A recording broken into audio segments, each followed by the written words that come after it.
Good morning, kabayan. Wala kami pasok ngayon, May 17, 2024, kababayan.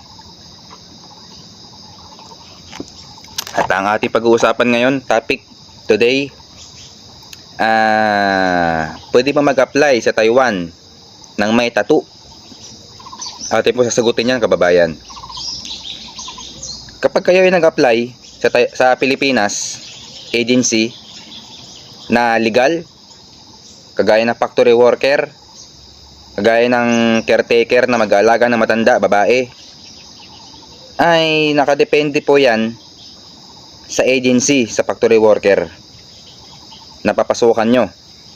Kaya ang chance po doon ay 50-50, kababayan. Depende sa company. Doon naman po sa mga caretaker na babae na nag-a-apply na mag-aalaga ng matanda, kapag ikaw ay babae na may tattoo, depende pa rin po yun sa amo. Kung saang parte, kung nakatago ba yan, at kung anong klase, kababayan. Nakadepende po sa amo yan. Yun po, no?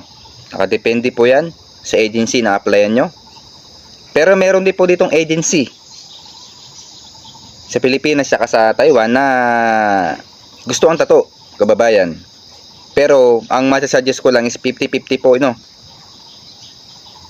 Pero, kababayan, kung ikaw may backer dito sa Taiwan, factory worker, caretaker, o yung kagaya ng trabaho namin dito, na may tattoo ka doon, basta marunong ka sa trabaho at may kakilala ka dito, pasok po yun. Kakausapin lang yung amo dito na kakilala ko po yan. Ganyan kalakas ang backer, kababayan.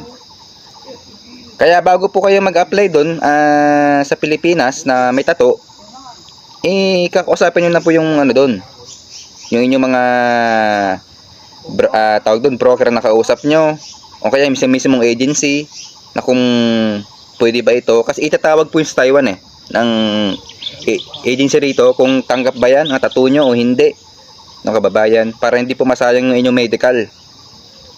So ayun lang po, magandang umaga, kabayan.